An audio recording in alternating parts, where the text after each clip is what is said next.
एक भगत बता रहा था कि ऐसे हमारे घर पर हमारा एक बहनोई आ गया, लड़के थे घर पर, और वो लगा निकाल के बीड़ी पीने। उनसे उन्होंने कहा, जी आप फूफा जी बीड़ी ना पियो हमारे घर पर।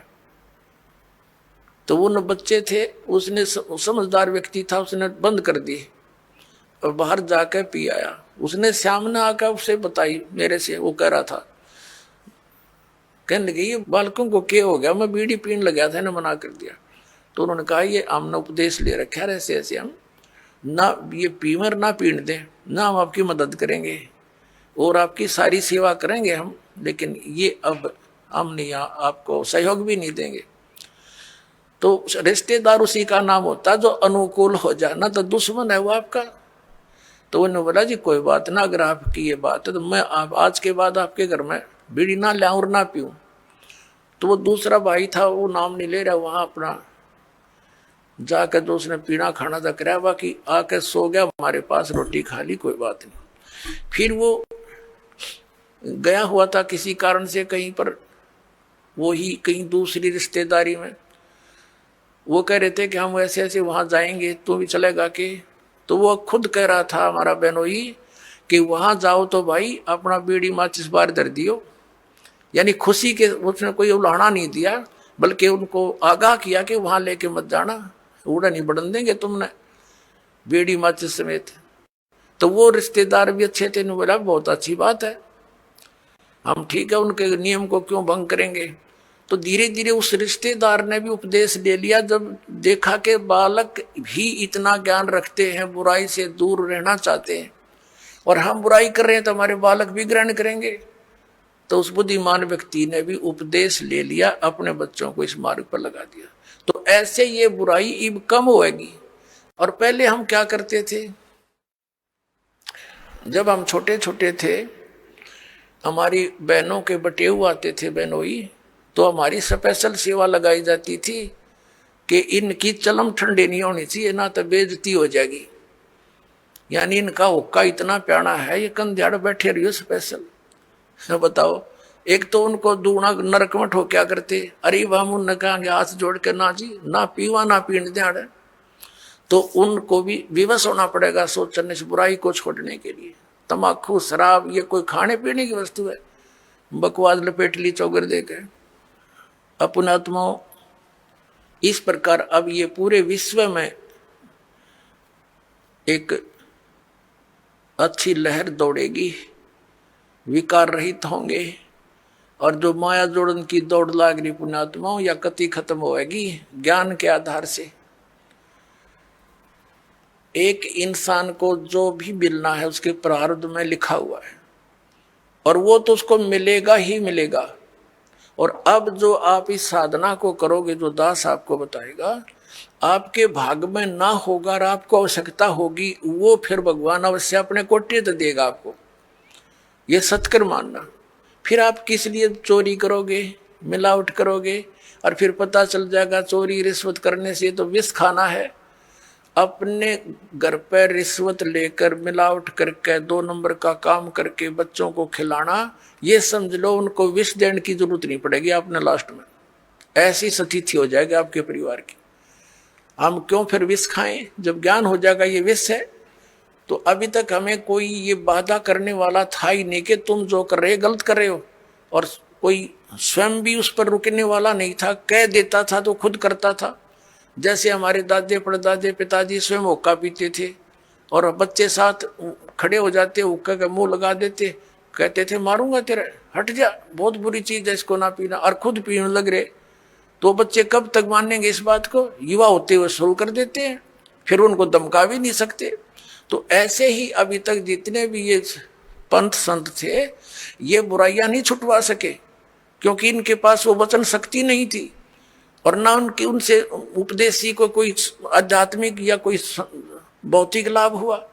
तो अब आपको सारे काम होंगे जो भगवान किया करता है। आपको परमात्मा मिल गया, परमात्मा के गुणों में लिखे हैं, वो रोगी को सुखी करे, निसंतान को संतान दे।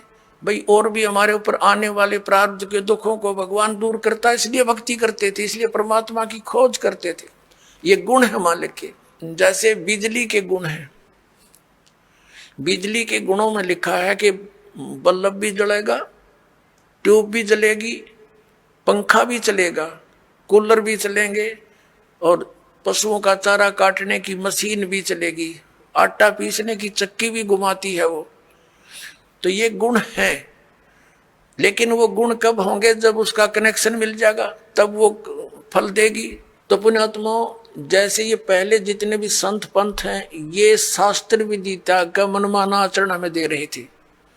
ये हमें कनेक्ट नहीं कर सके उस पावर से जो लाभ दिया करती है। अब जैसे किसी ने एक कीकर का लठ गाड़ के उसका तार बांध के पावर हाउस बना रखा हो और आगे उसे सब कनेक्शन लिए बैठे हैं, तो उनके कनेक्शन भी लिए हुए हैं, लेकिन वो गुण नहीं हो रहे जो इलेक्ट्रिसिटी करा करती है, क्योंकि इलेक्ट्रिसिटी का कनेक्शन है नहीं, वो तो कनेक्शन उसकी करके लटका बांध रखा है। तो इसी प्रकार ये शास्त्र विदिता का मनमाना आचरण करने वाले, जिनका आप कोई गुरु नहीं, जैसे श्री शिवदयाल जी राधा स्वामी पंथ के प्रवर्तक, उनका कोई गुरु नहीं, यानी आगे कनेक्शन नहीं जहां से पावर आनी थी, वो तो कीकर का लठ था एक, समझ लो, और उससे फिर ये इतने तार जोड़ दिए सबने, और किसी को खक नहीं हो रहा, सारे लुट पेट कर बैठे हैं घर पे, क्योंकि इनको पता नहीं था कि ये कनेक्शन जोड़ कहाँ रखा है इन्होंने। अब दास ने बताया इनको कि वो खुद भूत बना बैठा है, शिवदयाल जी राधा स्वामी पंथ का प्रवर्तक, तुम्हारी क्या यही दशा आपकी होगी जो उससे संबंधित रहेंगे? तो आपने त्यागना पड़ेगा उसको।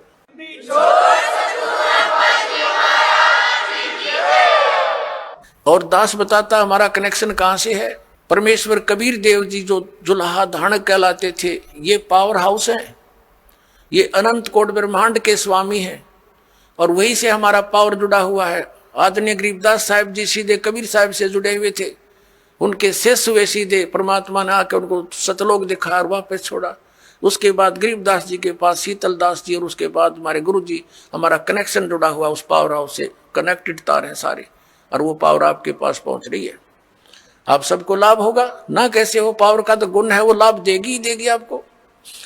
तो इस प्रकार पुण्यात्माओं, आप जी अब सुखी भी होगे, बुराइयों से भी बचोगे, क्योंकि आपको ज्ञान हो जाएगा।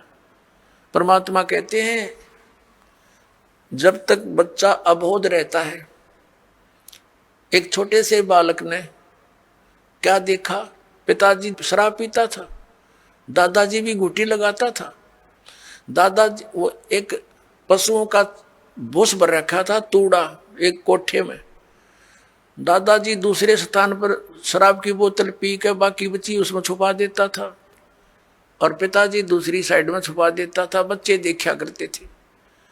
एक दिन उस बच्चे ने सोचा पिताजी पीवे दादा पीवे तो बढ़िया चीज होगी, तू भी पी ले। उसमें कीड़े मारने की दवाई थी, कोई विष था, वो बोतल भी उस तूड़े में दाबे रखी थी। उस बच्चे ने हाथ उठ मारा कि छी कोई पावे वो मैं भी पीऊं। वह कीड़े के जो तेल था, मारने के जो विष था, वो हाथ लग गया, गाल का कप में पी गया। 5-10 मिनट बाद छोड़े पड़ मरा पाया। सुन देखा और बोतल धरी, कप रखा। तो पुण्यात्माओं, और जब उस बच्चे को ये पता हो जाएगा कि ये तो विष है, हाथ भी ना लावर, दूसरा नबीनों का दूर रहियो भाई, ये तो मर जाएगा इससे। तो पुण्यात्माओं, परमात्मा हमें ये आगाह कराते हैं कि कौन सा विष है, कौन सा अमृत है। और जब आपको ये ज्ञान हो जाएगा, फिर बताते हैं जैसे किरका जहर का रंग होरी हो, कहो कौन तिस खावे राम रंग होरी हो। होरी माने खुशी। जैसे कहीं पर विष का कण भी गिरा हो और आपको पता चल जाए ये विष का कण है, कहते उस कण को भी कौन खाओगा, किरके को उठा के दूर गिर का होगा, मिट्टी में दाब देगा और हाथ धोएगा, कहीं हमें प्रभाव ना कर जाए। तो परमात्मा कहते हैं जैसे किरका जहर का रंग होरी हो, कहो कौन तिस खावे राम रंग होरी हो। यानी भगवान के रंग में हम इसे रंग जाएंगे, और फिर होरी होरी माने खुशी खुशी होगी हमारे घर में।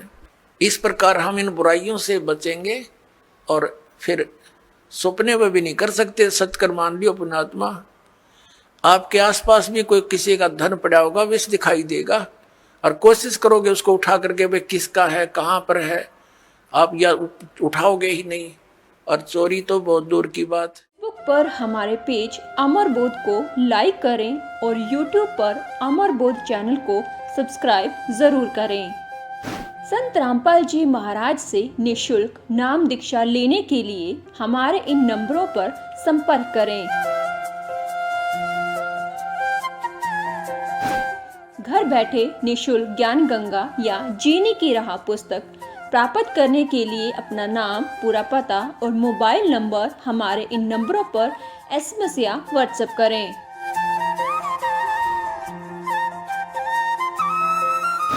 अधिक जानकारी के लिए हमारी वेबसाइट supremegod.org पर विजिट करें।